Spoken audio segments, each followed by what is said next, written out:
Welcome to Miyaji philosophy চ্যানেলের পক্ষ থেকে সবাইকে হাই হ্যালো। আমি বাহারাইন থেকে বলছি মোহাম্মদ ইয়াসিন মিয়াজি। সবাইকে আসসালামু আলাইকুম ওয়া রাহমাতুল্লাহি ওয়া বারাকাতুহু। আজকের কন্টেন্টটি তৈরি করছি ধনী হওয়ার জন্য টাকার খেলা শিখতে হবে। আপনি যদি টাকার খেলাই না জানেন তাহলে কখনো আপনি ধনী হতে পারবেন না। আপনি শুধু রোজগার করলেই হবে না, রোজগার করে সেই রোজগারের টাকা দিয়ে আপনাকে টাকার মাধ্যমে টাকা বের করতে হবে। টাকার মাধ্যমে টাকা বের করার যে খেলা, সে খেলা আপনাকে জানতে হবে। আজকে সেই বিষয়ে 10টি গুরুত্বপূর্ণ পয়েন্ট আলোচনা করব। পৃথিবীর একটা অংশ অল টাইম শুধু টাকার পিছনে দৌড়াচ্ছে, টাকাকে ধরার জন্য চেষ্টা করতেছে, কিন্তু টাকাকে কখনো ধরতে পারতেছে না। আর একটা অংশ টাকার পিছনে দৌড়াচ্ছে না, টাকাকে তাদের পিছনে দৌড়াচ্ছে। সেটাই হলো সবচেয়ে বড় খেলা। মানে আপনার টাকার পিছনে দৌড়াতে হবে না, টাকা আপনার পিছনে দৌড়াবে। সে কৌশলগুলো যখন আপনি অবলম্বন করবেন তাহলে টাকা আপনার পিছনে দৌড়াবে, তাহলে আপনি দ্রুত আপনার পক্ষে ধনী হওয়া সম্ভব হবে। যারা অর্থনৈতিকভাবে প্রতিষ্ঠিত, ধনী ব্যক্তি সবসময় ধনী ব্যক্তির সাথে চলাফেরা করে। এখন হয়তো বা আপনি ভাবতে পারেন বা মানুষে ভাবে যে ধনী লোক মনে হয় সম্ভবত গরিব মানুষকে পছন্দ করে না।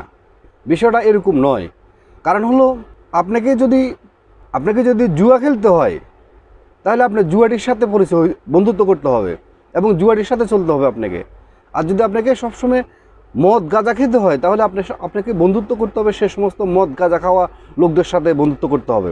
তেমনিভাবে যারা বড় লোক, তাদের স্ট্যাটাস, তাদের মেন্টালিটি, তাদের টাইম ম্যানেজমেন্ট সবগুলা তাদের মেন্টালিটি সেম। সেজন্য তারা সবসময় বড় লোকের সাথে চলাফেরা করে, উঠা বসা করে। সেজন্য আপনাকে যদি বড় লোক হইতে হয় এবং কোটিপতি হইতে হয়, ধনবান মানুষের সাথে আপনাকে উঠা বসা করতে হবে। যখন আপনি ধনবান ব্যক্তির সাথে, পয়সাওয়ালার সাথে, যখন আপনি কোটিপতির সাথে যখন আপনি উঠা বসা করবেন, তখন তাদের মানি ম্যানেজমেন্ট সম্বন্ধে আপনার একটা আইডিয়া হয়ে যাবে। তখন আপনি জানতে পারবেন তারা কীভাবে মানি ম্যানেজ করে, তারা কীভাবে টাকা পয়সা কীভাবে তারা অর্জন করে, সেটা আপনি জানতে পারবেন। এটা আপনার জন্য সবচেয়ে উপকার হবে। এখন আসেন, মানি ম্যানেজমেন্ট কীভাবে করবেন, টাকার খেলা কীভাবে খেলবেন, আপনি টাকাকে কীভাবে খেলতে হয় সে বিষয়ে আমরা আলোচনা করি। টাকাটা হলো একটা বিনিময় মাত্র। সেই বিনিময়টা নানান রকম হতে পারে। একরকম হতে পারে আপনি ওয়ান টাইম এক্সচেঞ্জ করলেন, আরেকটা হলো আপনি ফুল টাইম এক্সচেঞ্জ করলেন। আপনি একবার পরিশ্রম করে আপনার আজীবন পর্যন্ত আপনার টাকা আসতে থাকবে, সেটা হলো আজীবন এক্সচেঞ্জ। তো আমরা যারা দরিদ্র রয়ে গেছি, যারা আমরা গরিব রয়ে গেছি, আমরা না বুঝার কারণে আমরা ওয়ান টাইম এক্সচেঞ্জ করি। মানে ওরা মাথার গাম পায়ে ফেলে গাধার মতো পরিশ্রম করে আমরা একদিন ইনকাম করে আমরা একদিনের ইনকাম বুঝে নিচ্ছি, মাসে মাসে আমরা টাকা বুঝে নিচ্ছি। অন্যের গোলামি করে, অন্যের ফ্যাক্টরিতে পরিশ্রম করে নিজের মাথার গাম পায়ে ফেলে আমরা টাকা পয়সা ইনকাম করতেছি। এটা হলো আমাদের মাসিক বা দৈনিক বা ঘন্টা আমাদের এক্সচেঞ্জ। কিন্তু যারা পয়সাওয়ালা, যারা কোটিপতি, যারা অর্থনৈতিকভাবে আজকে আপনার প্রতিষ্ঠিত, তারা কখনো ওয়ান টাইম এক্সচেঞ্জ করে না। তারা সবসময় অল টাইম, ফিউচার টাইম ওরা সবসময় এক্সচেঞ্জ করে। কিভাবে? তারা কখনো টাকার পিছনে দৌড়ায় নেই। তারা সবসময় টাকা যে আপনার বিনিময়ে তারা কখনো ওয়ান টাইম বিনিময় কখনো করেনি। টাকাকে ওরা আজীবনের জন্য বিনিময় করছে। মানে টাকার পিছনে ওরা দৌড়ায়নি, তারা এমন কিছু কাজ করছে টাকা তাদের পিছনে দূরে টাকাটা আসতেছে। যেমনিভাবে একটা গাছ লাগাইলে যেভাবে গাছ থেকে যেভাবে ফল আসে, তেমনিভাবে তারা টাকার গাছ লাগাইছে। টাকার গাছ লাগানোর কারণে টাকাটা তাদের কাছে অটোমেটিক প্রতি মাসে প্রতিদিন, প্রতি ঘন্টা, প্রতি সেকেন্ডে তাদের কাছে টাকা আসতেছে। সেটা তাদের আজীবন পর্যন্ত তাদের কাছে টাকা আসবে। তো সেই গোপন রহস্যটুকু, সেই গোপন বিষয়গুলো আজকে আমি আলোচনা করব। আপনাকে আগে রেডি করতে হবে। যেমনিভাবে একটি বাড়ি তৈরি করার আগে আপনার একজন ইঞ্জিনিয়ার এসে বাড়ি ড্রয়িং করে, আপনার কোথায় বাথরুম হবে, কোথায় বেসিং হবে, কোথায় ড্রয়িং রুম হবে, কোথায় বেডরুম হবে, কোথায় ড্রেসিং রুম হবে, এভরিথিং যেভাবে একজন আপনার ইঞ্জিনিয়ার যেভাবে ড্রয়িং করে, তেমনিভাবে আপনার লাইফকে নিয়ে একটা ড্রয়িং তৈরি করবেন। আপনি কোথায় গিয়ে নিজেকে কোটিপতি বানাতে চান, কোন পথে গিয়ে, কোন লাইনে গিয়ে, কিভাবে একজন প্রতিষ্ঠিত হতে চান অর্থনৈতিকভাবে, আগে সেটাকে আপনাকে ড্রয়িং করতে হবে। দেন তারপরে আপনার কাজের মধ্যে আপনাকে ফোকাস দিতে হবে। যারা ইনভেস্ট করতে ভয়ফা, যারা রিস্ক নিতে ভয়ফা, no risk no games, life is no risk no game. আপনাকে যদি জীবনে কখনো রিস্ক না নেন তাহলে কখনো আপনি গেমস করতে পারবেন না। গেমস করতে হলে আপনাকে রিস্ক নিতে হবে।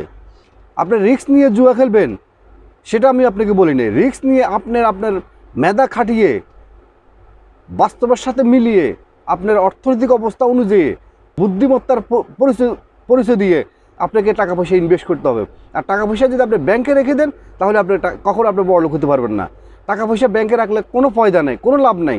কারণ টাকা পয়সা ব্যাংকে পড়ে থাকলে টাকা পয়সা একসময় বোরিং হয়ে যায়। একটা মানুষ যেভাবে কর্মহীন একটা মানুষ যখন আপনার বাড়িতে বসে থাকে, খাচ্ছে, ঘুমাচ্ছে, যখন বেকার থাকে, তখন যেভাবে একটা মানুষ বোরিং হয়ে যায়, তার ভিতরে শয়তানে কাজ করে, তেমনিভাবে টাকা পয়সা যখন আপনি ব্যাংকে রেখে দিবেন, সেভিংসে রেখে দিবেন, তখন টাকা পয়সা একসময় বোরিং হয়ে যাবে। টাকা পয়সা আপনাকে অভিশাপ দিবে।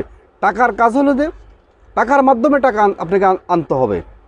যাদের বয়স আজকে 25 থেকে 30 বছর, এর মধ্যে আপনারা বড় বড় রিস্ক নিতে পারেন। জীবনে যত বড় রিস্ক নেবেন তত বড় আপনি গেমস করতে পারবেন।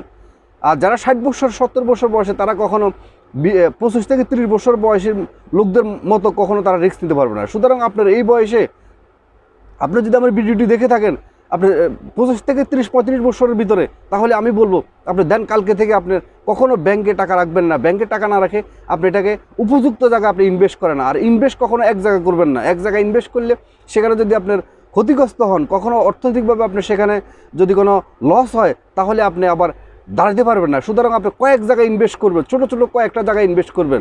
মানে হলো কি, আপনি গাছ লাগাচ্ছেন, ফলের গাছ লাগাচ্ছেন, সেখান থেকে আপনার আস্তে আস্তে ফল আসা শুরু হবে। তো হবে রিস্ক অবশ্যই আপনাকে নিতে হবে। রিস্ক ছাড়া আপনি কখনো বড়লোক করতে পারবেন না। অবশ্যই আপনাকে রিস্ক নিতে হবে। এবং বাংলাদেশে অসংখ্য আপনার রিস্কের মাধ্যমে বিজনেস করার মতো বা আপনার অনেক প্রতিষ্ঠান আছে আপনি রিস্ক নিয়ে আপনার টাকার মাধ্যমে টাকা তৈরি করে। আমার অন্য ভিডিওগুলো দেখিয়ে আসেন, তাহলে আপনারা জানতে পারবেন। আমি অনেকগুলো প্রতিষ্ঠানের নাম বলছি বা অনেকগুলো বিজনেসের কথা বলছি, বা কম টাকা কীভাবে বিজনেস করতে হয় সে বিষয়ে অনেকগুলো আমার ভিডিও আছে। আপনারা আমার ভিডিওগুলো দেখিয়ে আসেন, তাহলে দেখেন আপনার যে কোনো বিজনেস, আপনার ল্যান্ড বিজনেস হতে পারে, গোল্ড বিজনেস হতে পারে, ভেজিটেবল বিজনেস হতে পারে, মানে কাঁচা সবজি, সেটার বিজনেস হতে পারে, এরপরে গার্মেন্টস ফ্যাক্টরির বিজনেস হতে পারে। বাংলাদেশে অসংখ্য বিজনেসের সিস্টেম আছে। সুতরাং যেটা আপনার ক্যাপাবল বা যেটাতে আপনি কমফোর্ট ফিল করেন, যেটাতে আপনি যেটাতে এনজয় করবেন, যেটাতে আপনি হ্যাপি থাকবেন, বা অন্যের কোনো প্ররোচনা পড়ে বা অন্যের কোনো পরামর্শ শুনে আপনার সিদ্ধান্ত নেওয়ার দরকার নেই। যেটা আপনার মগজে ঢুকবে, যেটা আপনি বুঝতে পারবেন যে না এটা আপনার দ্বারা সম্ভব, করতে পারবেন, ভালো হবে, বা আপনি যে অবস্থাটা আছেন আপনার অর্থনৈতিক অবস্থা অনুযায়ী সেই বিজনেসটা আপনি শুরু করবেন। শুধু বিজনেস করলে হবে না। বিজনেস থেকে যে টাকা আসবে সেই ইনকাম থেকে আপনি 70% টাকা আপনার ওষুধপত্র থেকে শুরু করে আপনার ফ্যামিলির বাচ্চা কাচ্চা পড়ালেখা থেকে শুরু করে এভরিথিং আপনি 70% শেষ করে দেন। আর 30% থেকে 40% আপনি এটা সঞ্চয় করেন। সঞ্চয় থেকে একটা নির্দিষ্ট একটা পরিমাণ হওয়ার পরে সেখান থেকে দেন আপনি ইনভেস্ট করা শুরু করে দেন। যারা গরিব, যারা মধ্যবিত্ত, তারা কি করে জানেন? তারা যখন টাকা পয়সা ইনকাম করার পরে স্যালারি আসার পূর্বে তাদের মাথায় ঢুকে যে শার্ট কিনবো, ব্র্যান্ডের শার্ট, ব্র্যান্ডের প্যান্ট, ব্র্যান্ডের মোবাইল, ব্র্যান্ডের মোটরসাইকেল, ব্র্যান্ডের প্রাইভেট কার, মানে নানান রকম বা চেতনা কাজ করে যে সেই টাকাটা কীভাবে সে ব্যয় করে ফেলবে। আর যারা বড় লোক, পয়সাওয়ালা, কোটিপতি, তারা তার নির্দিষ্ট পরিমাণে টাকাটা যেটুকু তার খরচ করার প্রয়োজন, বাকিটাকে সে কীভাবে ইনভেস্ট করে আবার টাকার মাধ্যমে টাকা বের করতে পারে, তারা সে চিন্তা করে, সেই ব্যবস্থা করে। এটা হলো তাদের সাথে ডিফারেন্স। মানে গরিবের সাথে আপনার কোটিপতির সাথে এটাই হলো সবচেয়ে বড় ডিফারেন্স। সর্বশেষ যেটা বলবো, টাকা পয়সা ইনভেস্ট করা ছাড়া কখনো বড়লোক হতে পারবেন না, কোটিপতি হতে পারবেন না। অবশ্যই টাকা পয়সা ইনভেস্ট করবেন এবং নো রিস্ক নো গেমস। জীবনের রিস্ক ছাড়া কখনো গেমস করা যায় না। আমি বলবো নো রিস্ক নো মানি। মানে আমার হিসাব হলো নো রিস্ক নো মানি। মানে আপনাকে কখনো রিস্ক না নিলে কখনো আপনাকে মানি অর্জন করতে পারবেন না। তো সুতরাং আপনাকে মানি এক্সচেঞ্জ করতে হলে আপনাকে ওয়ান টাইম মানি এক্সচেঞ্জ কখনো করবেন না, করা থেকে দূরে থাকেন। এবং আপনাকে লং টাইম মানি এক্সচেঞ্জ করার জন্য প্রস্তুতি হন। এবং কখনো ওয়ান টাইম মেহনত করে, খেটে পরিশ্রম করে কখনো টাকা ইনকাম করাচ্ছে, টাকার গাছ লাগানোর ব্যবস্থা করেন। টাকার মানি গেম, মানে টাকার খেলা শিখেন, তাহলে দেখবেন যে টাকা আপনাকে আজীবন টাকা দিবে। আজকের মতো ভিডিওটি এখানে শেষ করলাম। ভিডিওটি যদি আপনাদের ভালো লেগে থাকে অবশ্যই এটা লাইক, কমেন্ট, শেয়ার করতে ভুলবেন না। এবং যারা নতুন অবশ্যই সাবস্ক্রাইব করে অল নোটিফিকেশন অন করে রাখবেন। এবং যারা আগে সাবস্ক্রাইব করছেন আপনাদেরকে অসংখ্য ধন্যবাদ। আজকের মতো ভিডিওটি এখানে শেষ করলাম। আবারও মিয়াজি ফ্লাওয়ার্স অফিস চ্যানেলের পক্ষ থেকে সবাইকে আসসালামু আলাইকুম ওয়া রাহমাতুল্লাহি ওয়া বারাকাতুহু।